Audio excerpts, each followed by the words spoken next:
Hey guys, how's it going? And welcome back to the new video of my personal branding agency relaunching. Now, it's been a lot of time I'm not posting. Of course, I've posted like 3 days before, but I've been inconsistent in posting, and that there is a reason for it. And I'm going to tell you this reason in the next video. So, there's a lot that's been going on, and I won't talk about it much. Of course, I'm going to share all of the things in the journey, but yes, I'm going to share it in the next video. So I'm not going to talk about much, but all I'm going to talk about is these things are positive. Positive things are happening in my life, and of course, I would like to thank God. Of course, I would like to thank the people around me, and of course, I would like to thank the content I consume because it's very important that you consume a type of content that pushes you, that tells you you're not alone in this journey, that tells you that you know that that this the problem you're suffering is okay, it's normal, it's it's necessary and it's natural. And when you consume this type of content, that's when you know that you have someone with you, you have a companion, and you have a comrade, and you will win this race with them. So let's suppose this is the type of content I'm creating. Now let's suppose right now I have 107 subscribers, and let's suppose a person is watching my videos daily. You could be that person, or you might have just clicked this video, but let's suppose you are this person who is watching my videos daily, and he's working on his agency. Now he's watching me daily, he's watching my regular content, and he's knowing that okay, Vedant is suffering from this type of problems, these obstacles are coming in his way, and these obstacles are what I'm going to face too. So I should be ready for it. I'm not alone through this journey. Now let's suppose he didn't consume my content and a problem came in his life, and he faces this problem. Now he would be completely ignorant of what this problem is, because it would be completely new for him of what type of content this is. There is a siren outside. I don't know what vehicle it is. I hope it doesn't disturb. So what I was talking about is, let's suppose he has this problem, which let's suppose he didn't watch my content or any other content of this type, and he's watching this content, and he is not watching this content, and he suffers and he comes across a problem. He would be completely new for this problem, and he didn't and first of all, he won't know this problem is normal. He would feel like, he would feel like kind of punished, that why am I facing this problem, because he didn't know about it. And second thing, it would cause him to lose the confidence. Third thing, he of course that this problem is normal, it's not normal for him. He would think that this thing is not meant for me, let's do some another thing. He will experience that macro distractions. There are two type of distractions, one is micro and another is macro. So micro distractions is, let's suppose you're working and you watch your phone and you started scrolling, or let's suppose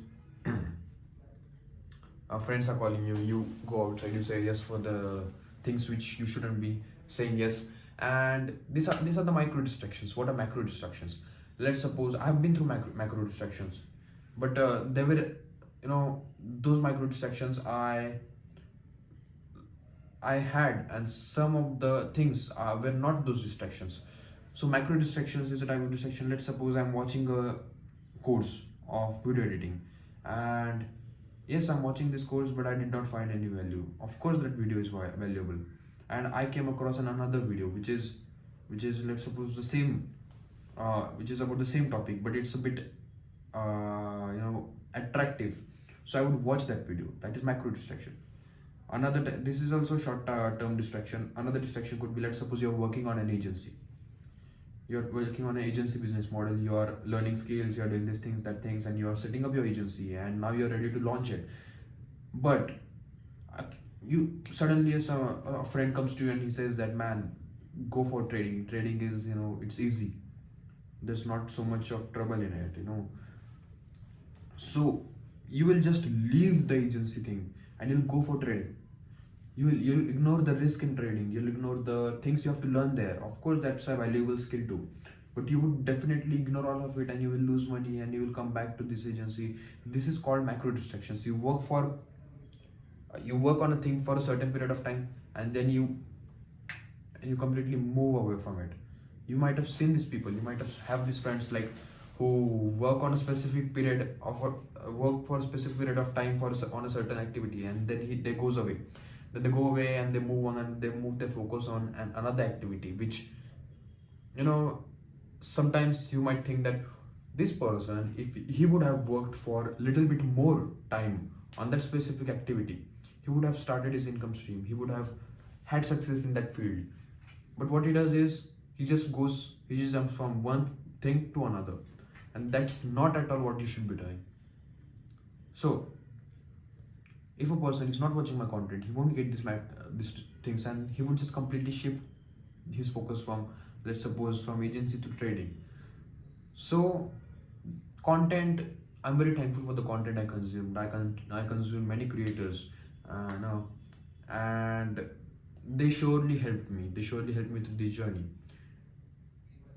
I want to talk about expectations. Expectations.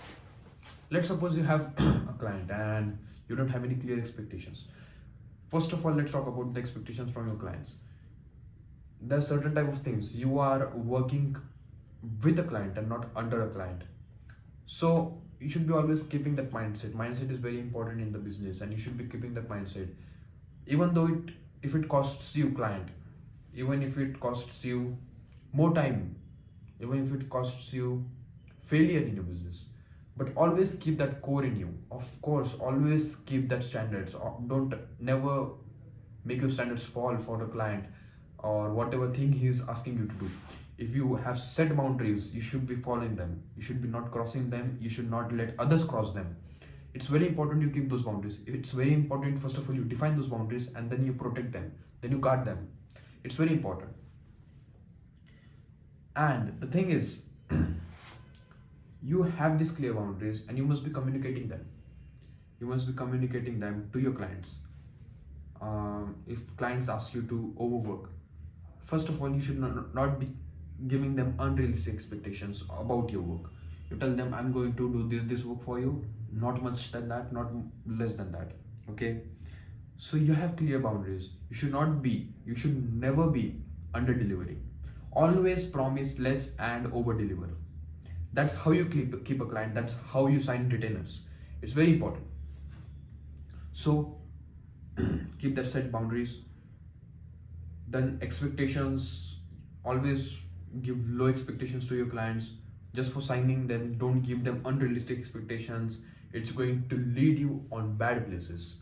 Legally, it's going to lead you on bad places, and ethically, it is going to lead you on a bad place. And most importantly, it's going to hurt your reputation. You know, there is a law in 48 Laws of Power that guard your reputation with your life. Never ever trade anything with your reputation, because it's very important. You should always be the man of your words. You should be always abiding yourself by the rules. You must be having principles, and you should be keeping them. You should be communicating them, not directly but indirectly. It should be shown in your actions. It's very important. So this is what the expectations is. This is how you keep expectations from clients. Now, what I talked about is principles, the rules and the principles you have. This is what the expectations, this is what comes under the expectations from yourself. So expectations from yourself is very important, because, you know, not much people have expectations from themselves. Not much people have principles for themselves, because they are too lazy for it. And if you are keeping them, you are standing out. You're instantly standing out. And when you're following them, you come under the top 1% of the people, because it takes sacrifice, it takes power, it takes control if you set a rule and if you follow them. It's very important. So that's what you do. That's how you communicate expectations from yourself. Do write it down. Do communicate. And let's suppose, do communicate it with close people. Let's suppose there is a principle in your life that the principle that I always over deliver but under promise. So this is not just about business but about every other sector of your life. Now if you, let's suppose you have this principle, do communicate it with your friends, and now you have the people who are constantly watching you to do a mistake, and now you're constantly under check. So what you're going to do is you're not going to do the mistake now. So that's very important. You communicate these things with your close people, the close people that will always root for you, and not the people who always wishing bad for you. It's very important you identify these people. So this is what the today's video is about. It was all about expectations and the principles, the rules you must have as a person, the person that is not just a business person but a person who you actually want to be. So that's it for today, guys. I'll meet you in the next one. Till then, take care, keep hustling, and keep watching this type of content. It is going to help you.